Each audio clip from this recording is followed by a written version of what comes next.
An O'Reilly Auto Parts gift card is the perfect gift for that hard-to-buy-for person. Give the gift of convenience from O'Reilly Auto Parts. O'Reilly Auto Parts. The following episode will contain the names of people and places set in the fictional world of the Hyborian Age. Furthermore, if I am unable to find these names spoken aloud on YouTube or in an audiobook, they are names that I will certainly pronounce incorrectly in almost every single instance. Listener discretion is advised. You know who you are? Steeven is my name. Even Steeven. Will you say something, Steeven? Steeven or Else Media.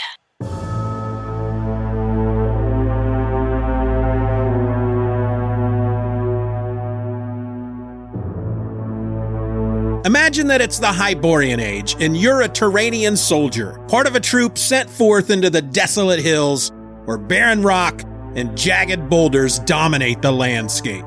The sun is dipping low, casting long, sharp shadows over the terrain, and your every step crunches against gravel, the sound unnervingly loud in the oppressive silence. The mission seems straightforward at first.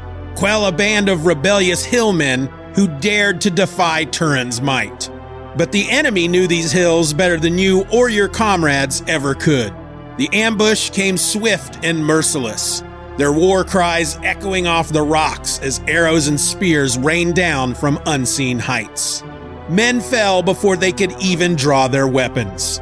Panic rippled through your ranks, and the troop was scattered like leaves in a storm. By some cruel twist of fortune, you survived. Now, huddled in the shadow of a shallow cave, you can feel the weight of despair pressing down on what's left of your unit. Captain Malthus, bloodied but unbowed, paces near the cave entrance, his expression grim as he assesses the situation. The hillmen have made their demand, a duel between champions to determine the fate of the survivors. The terms are clear. Victory means freedom, defeat means death. But as you glance at your comrades, the reality sinks in. There's no one among you who stands a chance against their champion, Turan. The name alone carries weight, muttered in hushed, fearful tones. You've heard the stories, a brute of impossible size, twice the height of any ordinary man, and his strength is rumored to be more than human. When Turan finally steps into view, your stomach knots. Even from a distance, he's a towering silhouette against the darkening sky, his massive frame draped in crude armor fashioned from the hides of beasts, and his footsteps send small pebbles skittering down the rocky slopes, each movement exuding raw power. Captain Malthus curses under his breath, his face pale. His knuckles whiten around the hilt of his sword as he gazes toward the monstrous figure of Turan. "If only I had an enchanted blade," he mutters. The words are heavy with resignation, his tone bitter. Of course, everyone knows there's no such thing as a magic sword. No divine weapon waiting to tip the scales in their favor. All there is cold steel, and the cold certainty that it won't be enough. The weight of hopelessness hangs thick in the air, and you see it mirrored in the eyes of the men around you. As Malthus prepares to step forward, his jaw clenched and shoulders squared in grim determination, the sound of movement behind him barely registers. Before anyone can react, Conan appears, his steps deliberate, his presence like the shadow of a predator. Without warning, the barbarian strikes. His fist connects with the back of the captain's head with a sickening thud, and Malthus collapses to the rocky ground in a limp heap. A stunned silence falls over the group, broken only by the distant wind howling through the barren hills. Gasps ripple through the survivors, their eyes darting between the fallen captain and the imposing Cimmerian now standing in his place. Conan doesn't speak. He doesn't need to. His piercing gaze shifts to the looming figure of Turan, his expression unreadable but resolute. The tension crackles like a storm about to break. Whatever fear or doubt may have lingered among the men, none dare voice it. The barbarian's audacity is as terrifying as it is galvanizing. And with that, Conan steps forward to face the giant. From Steeven or Else Media, this is Hither Came Conan and our deep dive into Conan the Barbarian number 31 from Marvel Comics.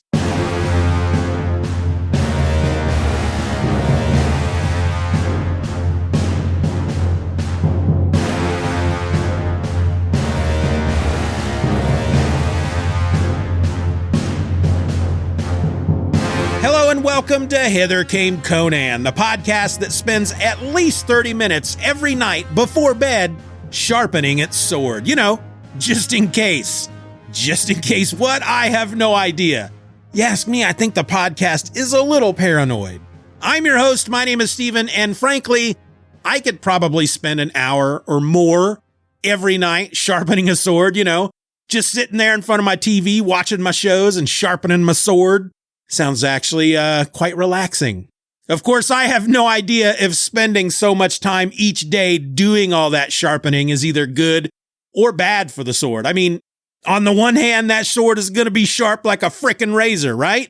On the other hand, would I just be reducing the blade, wearing it down over time until it's just a toothpick?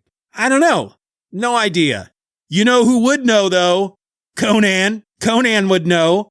Unfortunately, he's fictional, so we can't ask him, which is too bad because he seems to be a sword expert.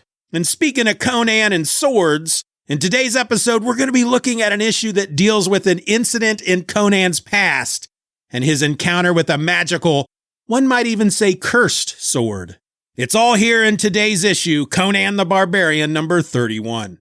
This issue sports a cover date of October 1973, though it hit the stands in July. It sold for just 20 cents, and it is entitled The Shadow in the Tomb. It was written by Roy Thomas, with pencils by John Buscema, inks by Ernie Chan. The letters were by John Costanza, and Glynis Wein was the colorist. Into the boat! Conan finds himself in the middle of a Turanian military campaign against a band of rebellious hillmen. The skirmish quickly turns dire as the hillmen launch a devastating ambush, leaving Conan and a small group of survivors under Captain Malthus to retreat to a nearby cave for refuge. The hillmen trap them inside and offer a bargain. A Turanian champion will fight a hillman to the death. Captain Malthus reluctantly agrees to the challenge, but doubts arise about their chances against Turan, the hillmen's towering champion, without the aid of a magical weapon. This sparks Conan's memory of a cursed magic sword he had once discarded in Vanaheim. As dusk falls and their predicament grows dire, Conan seizes the moment, knocking Malthus unconscious and stepping forward as the Turanian champion. The duel is fierce, with Conan clearly outmatched by Turan's immense strength. However, the barbarian's cunning prevails as he lures the hillmen into a trap, triggering a landslide that buries his opponent. Conan secures safe passage for the surviving Turanians, leaving behind a tale of grit, strategy, and barbarian ingenuity.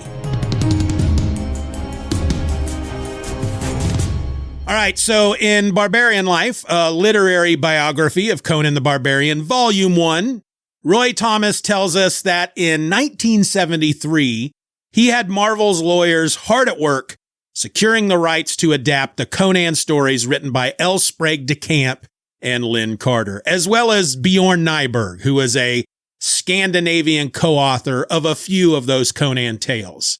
And he wanted all these so he could make up some stories using those stories for the Conan the Barbarian comic. The collaboration with Lynn Carter sailed through with little bother. Conan the Barbarian number 30, as we know from the previous episode, featured The Hand of Nergal, a tale that Carter had completed from an unfinished Robert E. Howard story fragment. Meanwhile, Roy began work on 2 additional adaptations: The City of Skulls, which he intended for Neil Adams to illustrate, and The Thing in the Crypt, which was assigned to John Buscema. Roy also mentions a rumor that The Thing in the Crypt might have started as a Thonagor of Lemuria story by Carter, later reworked into a Conan tale with de Camp's input. However, he noted that such transformations were common. Howard's The Phoenix on the Sword, Conan's debut, had begun as a Cole story after all. Roy tells us that he considered The Thing in the Crypt a fairly derivative tale influenced by films like The Seventh Voyage of Sinbad and Jason and the Argonauts, which featured heroes battling animated skeletons. Still, he thought it might work well enough as a brief episode from Conan's early life. Chronologically, it predated the Tower of the Elephant, taking place after Conan escaped Hyborian slavery as a teenager. Well, if you recall, Roy had already written a story in which Conan was hanging with the Hyborians way back in issue number 3 when he adapted Howard's The Grey God Passes into the twilight of the grim Grey God. But knowing that it wouldn't be long until he had the rights to The Thing in the Crypt, Roy figured out a way to fit it into Marvel's Conan continuity. Instead of tying it directly to Conan's adventures with the Hyborians in issue number 3, he set the revised tale earlier during Conan's youthful skirmishes in the Aesir-Vanir border wars. To emphasize this timeline, Buscema drew the young Cimmerian wearing his signature horned helmet from the series' earlier issues.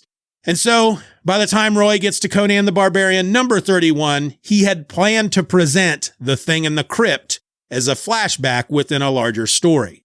The main narrative would show Conan and his Turanian comrades ambushed by hillmen and cornered in a cave.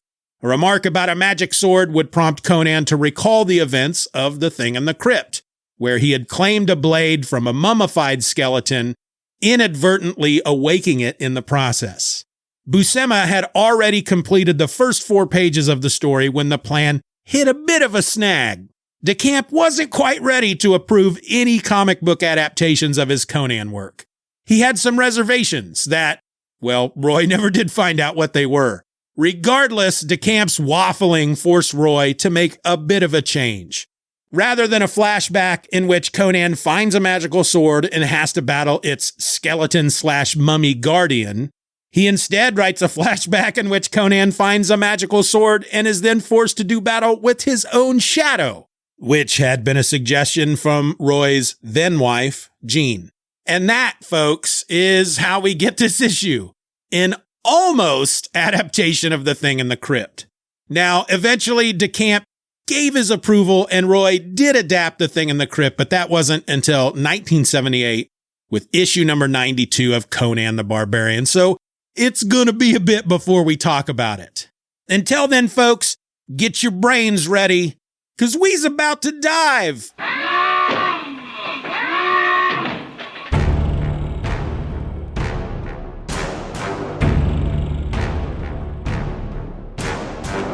All right, so this cover is another Gil Kane cover, inked by John Romita, and it features Conan trying to pull a sword from a crypt or a big stone coffin, and there's a skeletal hand coming up out of the coffin, gripping the blade of the sword as Conan, he's kind of crouched over it and using both his hands and his arms to try to pull the sword out like he's trying to pull the sword from the stone. And behind him is his shadow on the wall. And originally it was just his shadow, but it's holding a sword, looking like it's about to strike Conan down. And originally it was just this all black shadow, but somebody then had the idea of giving the shadow on the cover a pair of evil red eyes. Could have been Gil, could have been John, could have been Roy. Nobody knows. But you don't see those eyes within the issue. However, on the cover, they put the eyes on to make it look, I guess, more menacing. But it's an all right cover, I suppose. It's very, very Gil Kane, especially the designs on the side of the big stone crypt or coffin or whatever the hell you want to call it. That's very Gil Kane. I can see Gil Kane in that, in those bits. Getting into the book, we get an opening splash page of this battle between the Turanian soldiers and the hillmen, and it looks very savage, very well done, very John Buscema, especially the close-up of the dude's face in the corner, screaming out, "Death! Death to the murderous minions of Yildiz!" I doubt hillmen sound like that, but that's the voice I use, folks, and I am sticking to it. So there's really not a lot to get into with this issue. I mean, when we're talking about a deep dive, there's just really not a lot. There's a great panel on the second page where Conan sticks his sword through the belly of one of these hillmen. It's the very first panel, and the look of surprise on that guy's face as he has like a yard of steel sticking through him. It's a great John Buscema panel there.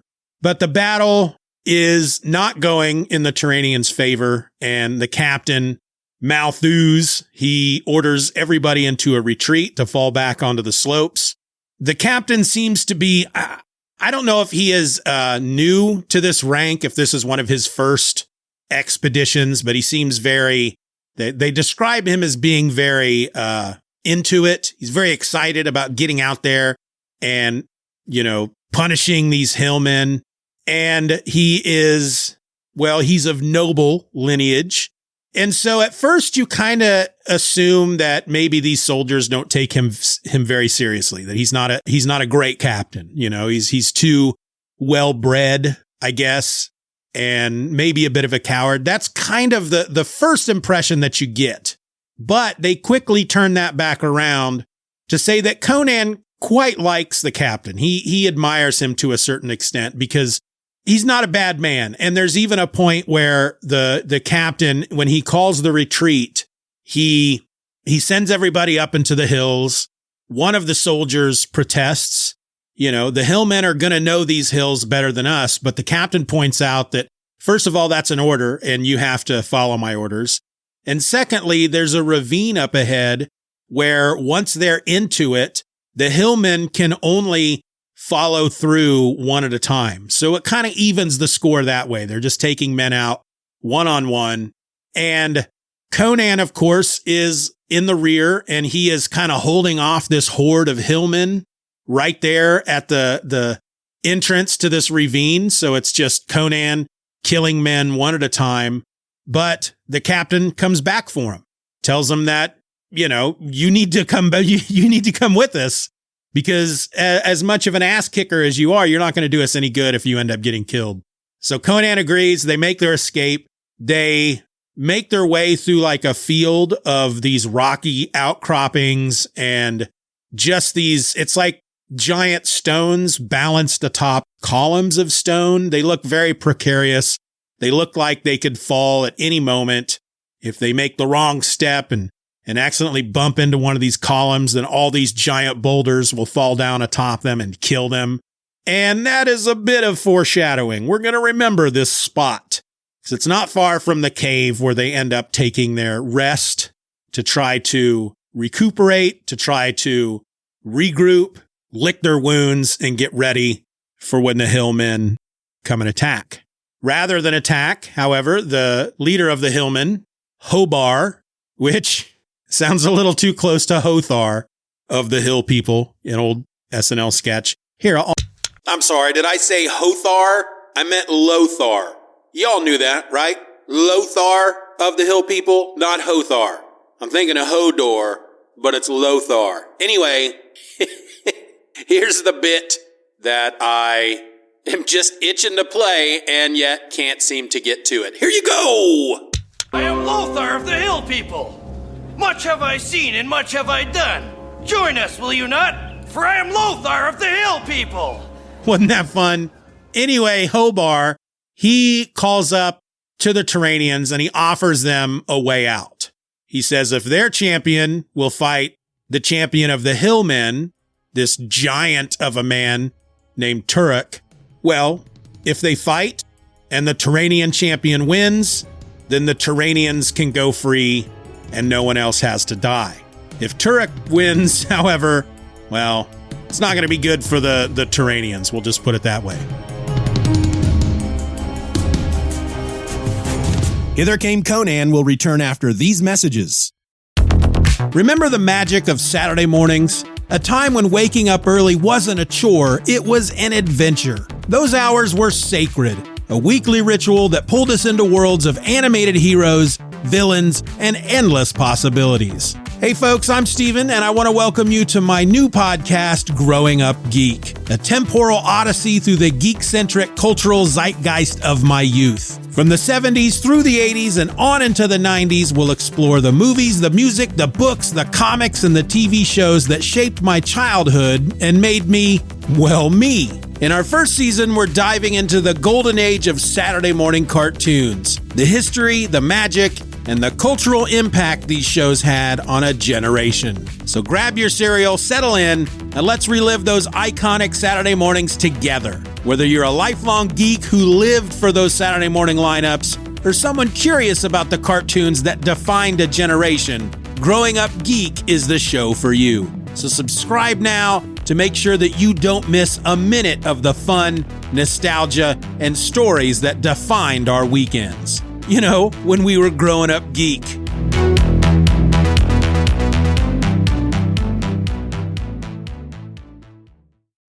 Why do so many dogs die before their time? Actress and dog activist Katherine Heigl, who's helped save over 16,000 dogs through her foundation, says she's seeing more issues with dogs' joints, odors, and health than ever before. And after doing a ton of research, she feels there's one place we can look to support any dog's health: their food. So she decided to create something she could actually feel good about feeding her dogs. Superfood Complete by Badlands Ranch is made with over 30 of the healthiest ingredients on the planet, including premium protein-packed beef, nutrient-dense organ meat, heart-healthy salmon, gut-healthy vegetables, and several superfoods vital to your dog's health. And because high-heat cooking can add unhealthy things to your dog's food, Superfood Complete uses air drying, so it gets cooked low and slow. This means it has the convenience of kibble, but the health benefits of whole foods. If you want your dog to experience all these incredible benefits, go to badlandsranch.com/save50 right now to get up to 50% off your order and a 90-day money-back guarantee.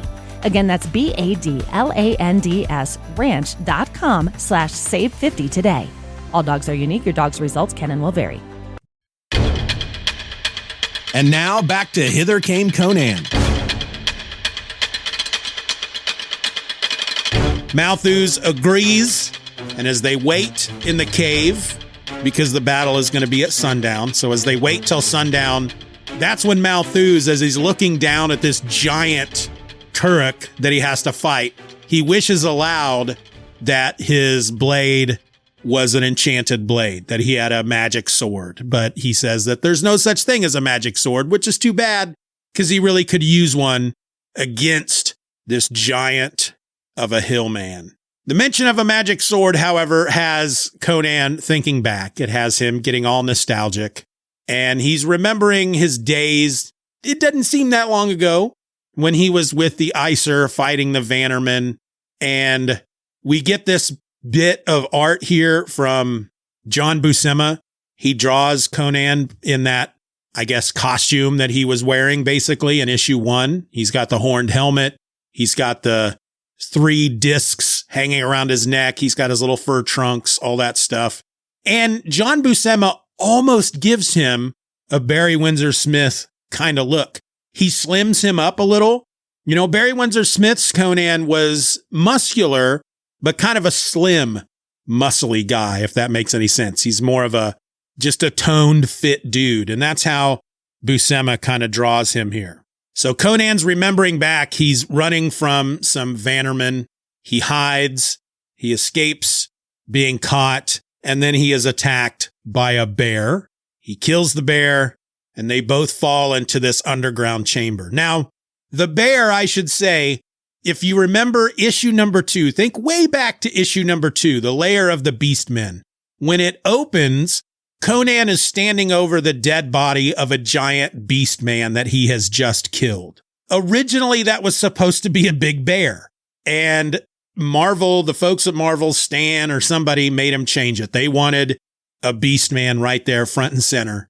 And so this is Roy's way of kind of bringing the fight with the bear back into the comics by adding it here to this bit. But bear dies. They're in this underground chamber. Conan pulls himself to his feet. His sword is stuck in the neck of this bear. And when he pulls it out, he finds that it's actually broken. The sword snapped in half as they fell. And so Conan makes himself a little fire and realizes that he's not just in some kind of underground natural cave. He's in what appears to be some kind of tomb. And he starts investigating and looking around, and he finds this big stone coffin, and sticking out of the top of the stone coffin is this skeletal arm with a skeletal hand, and it's clutching a sword in its sheath. The sword has a skull on it as a pommel, which, I don't know, should immediately alert anybody that it's probably not the best sword in the world if you have to put a skull there. That, I don't know, to me, that kind of screams of danger, cursed sword, or at least this sword was wielded by a really bad dude. But Conan doesn't care. He needs a sword. His sword is broken. And so he takes the sword from out of the scabbard. And the moment he does, his shadow on the wall behind him just attacks. It grows form and it becomes solid and it attacks Conan. And Conan has to fight it. In the end, Conan can't really best his own shadow. At one point, he actually slashes at the shadow and it just passes through the shadow as if it was nothing more than a shadow. But Conan strikes upon this idea where he starts throwing all these tapestries and these cloth curtains and wall hangings. He throws them on the fire, and basically the entire tomb erupts into flame. And there is so much light now that is being shown throughout this tomb. The light is so bright that there are no shadows, and that causes the shadow demon to go away. Conan escapes from the burning tomb, using the body of the bear to spring off of to jump back up to the surface level. He uses some snow to ease the burns that are now on him from the fire. And then he tosses the sword back into the rocky chamber below, into the cave tomb thing. With the flashback over, we're now back in the present. The sun is sinking into the horizon. Turok comes forward, ready for battle. Captain Malthus, he's got his shield, his sword, it's a scimitar. He's got his little helmet on, his cloak. He's ready to go out and do battle. All the men, I think they know that, they're not going to survive this. There's no way their captain can beat this giant of a man. And Conan just decides to take his destiny into his own hands, comes up behind Malthus, clocks him in the back of the head, knocks the guy out, grabs up the captain's shield, has his own sword, and then he heads out to do battle with this giant of a man who literally is twice as big as Conan. He's just this huge frickin' dude. And they start fighting, and it's very clear from the beginning that as powerful as Conan is, he, strength to strength, he's not going to be able to outmatch Turek. And so using his brains instead, which is kind of nice to see that in this book, that, here's twice that Conan has come up against something in this issue. First, this shadow demon, and now this giant barbarian.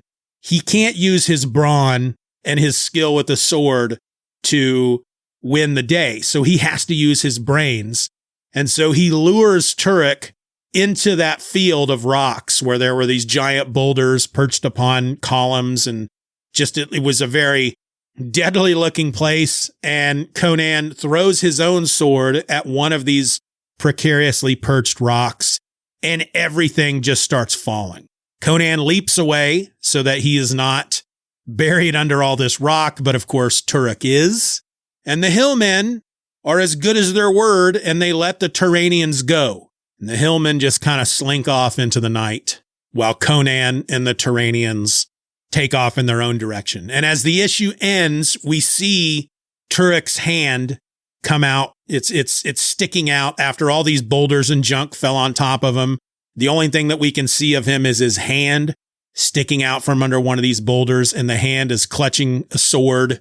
And then suddenly the hand loosens because the guy's dead, and the sword falls.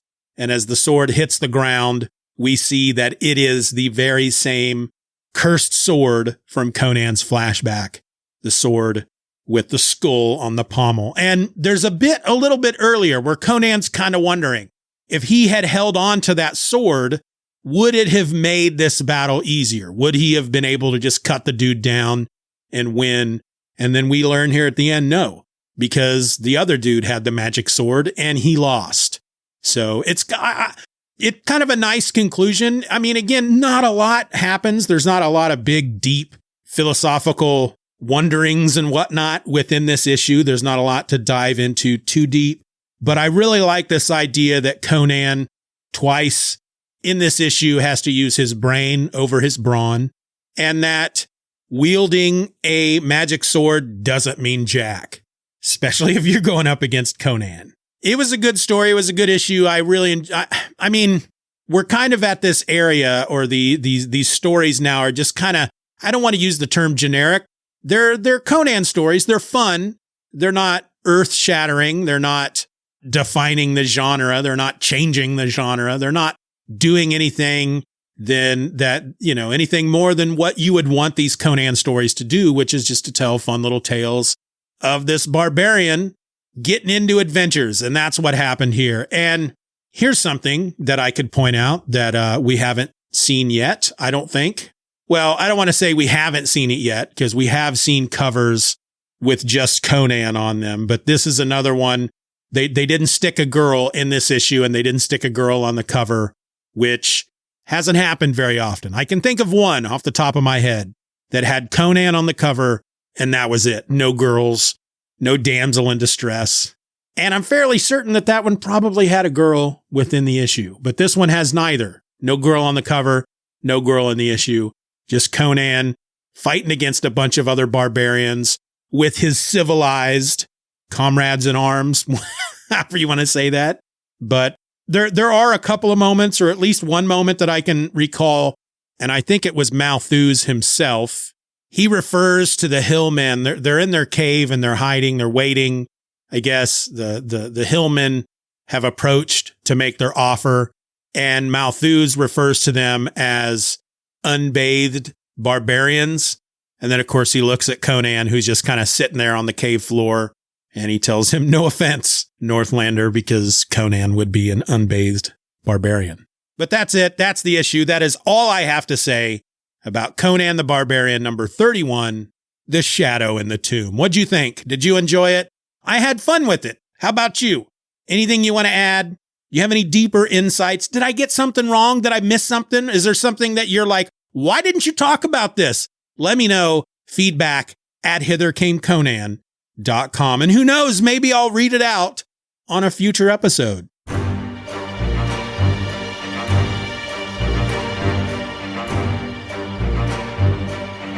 So before I let you go, I wanted to debut a new segment here on Hither Came Conan. It might not make it into every episode, but with this one being rather short, I thought I'd give it a try and see what happened. I'm calling the segment Historic Hyboria, and it's going to be a short lesson on Hyborian people, places, and or things. And since we've been spending a lot of time in Turan over the last, 12 issues or so, I figured Turan would be a good place to start. And so, ladies and gentlemen, I introduce to you Historic Hyboria.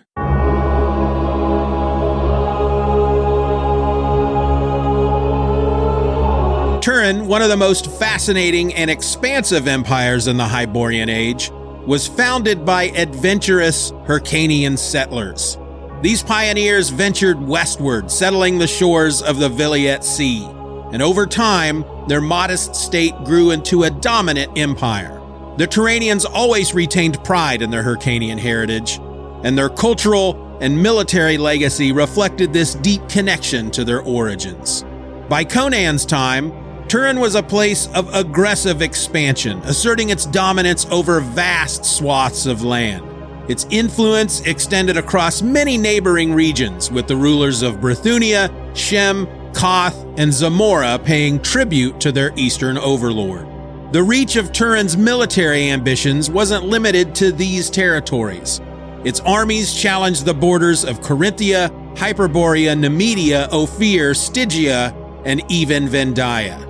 The Viliet Sea itself, a sprawling body of water measuring 2,000 miles in length and 300 miles across, had become the domain of the Turanian navy. This maritime dominance allowed the empire to control trade routes and secure its position as a preeminent power in the region. The empire's military history is marked by significant conflicts, including the mysterious Great War with Kitai. Though the details are sparse, this war is remembered for the massive casualties inflicted upon the Khitans. Turan's appetite for expansion and conquest was evident, but so too was the resilience of its enemies. Conan himself, well, he had many encounters with Turan, both as an adversary and an ally. One such tale recounts his time resting south of the Viliat Sea, where he faced a giant reptile known as a Lakmu. After surviving the creature and quicksand, Conan crossed paths with a tortured Stygian and a stolen religious idol, plunging him into a web of intrigue and supernatural danger. Later, as a mercenary in the Turanian army, Conan fought against rebel hillmen tribes. In one harrowing encounter, his group was ambushed and trapped in a cave. Conan, ever the warrior, volunteered to fight in a deadly duel against the hillmen's champion, securing his comrades' freedom in a dramatic and decisive battle. Turan's wealth was bolstered by its thriving economy, driven in large part by its port cities. The capital, Agripur, stood as a beacon of trade and governance, while Zambula, its westernmost outpost, was equally renowned. Zambula was a bustling hub of commerce and culture, though not without its darker sides. Here, a subordinate ruler presided over a mixed population of Stygians and Shemites, with markets offering slaves from distant lands. The city had a sinister reputation, including a slave force from Darfur known for practicing cannibalism. In these marketplaces, one could find exotic goods and grim realities side by side. Despite its strength, Turan faced significant internal challenges. Pirate strongholds dotted the Viliat Sea, and Kozakai raiders frequently plundered the empire's provincial cities. These groups persisted despite repeated attempts by the government and military to eliminate them. Culturally, Turan offered a rich tapestry of traditions. The people spoke Hyrcanian, a nod to their heritage, and their cuisine was equally distinctive. Turan kebabs were a local specialty, while flatbreads and a brew called shakai were common in the eastern desert. Religion in Turan was as diverse as its people, with practices ranging from the worship of Hanuman by Zambula's lower classes to darker pagan sects engaging in sacrificial rituals. The influence of ancient deities like Erlik, Tarim, and even the White Wolf, a pre-cataclysmic age deity, shaped the spiritual lives of Turanians. The Sons of the White Wolf, a renegade group formed by mutinous Turanian soldiers, exemplified the empire's turbulent religious dynamics. Turan stands as a testament to the grandeur and complexity of the Hyborian Age, a land of sweeping power, cultural richness, and enduring conflict. Whether through its naval dominance, its bustling markets, or its indomitable warriors, Turan's legacy endures in the tales of Conan and the lore of its world. For an empire forged by Hyrcanian adventurers, it truly grew to become a force that shaped the course of its age. And there you have it, folks, a treasure from the vaults of historic Hyboria. There's still a lot more to tell about Turan, but considering that we haven't yet reached those stories in the comics, we'll leave it here for now. Everybody out!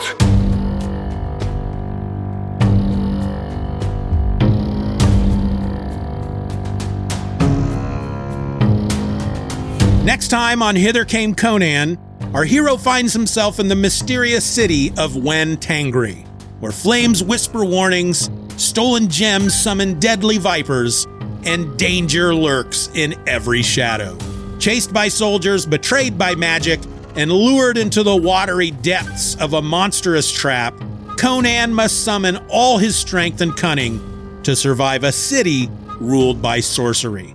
But even as he escapes one peril, an ominous shadow looms closer. It's all that and more in Conan the Barbarian number 32, Flame Winds of Lost Kitai, published by Marvel Comics in August of 1973. The synopsis used in this episode was taken from MarvelFandom.com and then altered, twisted, rewritten, and added to by me.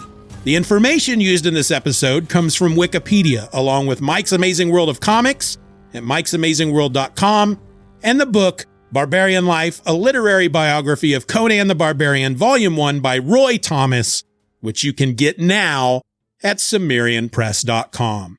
And finally, the views and opinions expressed within this episode are mine and mine alone, and do not reflect the official policy or position of Marvel Comics, Roy Thomas, the Howard Estate, Conan, his sword, his steely thews, his many fans and supporters, and especially his god, Crom. Crom laughs with the 4 wins. So until next time, folks, keep your swords close by, never stop treading them jeweled thrones, and as always, be nice to each other. Bye.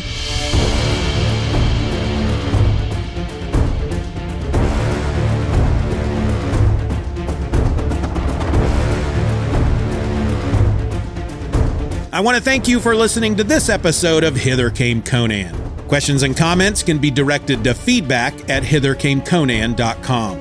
If you enjoyed the show, you can help to boost our presence online by leaving a rating or review on your favorite podcast app. I also invite you to join our subscription program, Steeven or Else Beyond, and in return, you'll get episodes of Hither Came Conan early and ad-free. Check out the link in the show notes, or just go to hithercameconan.com to sign up today. Hither Came Conan is a presentation of Steeven or Else Media. For more nerdy content hosted by me, check out SoManyPodcasts.com. All links will be in the show notes.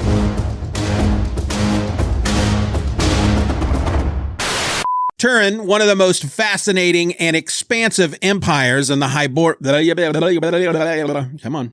Some hard stuff to say. Hard to say, this stuff.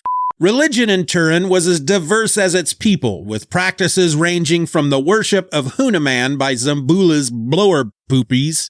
Hunaman by Zambula. Hunaman. Shaft. Damn right. I just don't think I can move through life knowing that a guy named Steeven did this to me. How could you let this happen, Steeven? Your podcast sucks. Enough talk. Great Crom. It's the most wonderful time of the year. Minky Couture's holiday season is here. Wrap your loved ones in the gift of luxury with our softest, coziest blankets ever.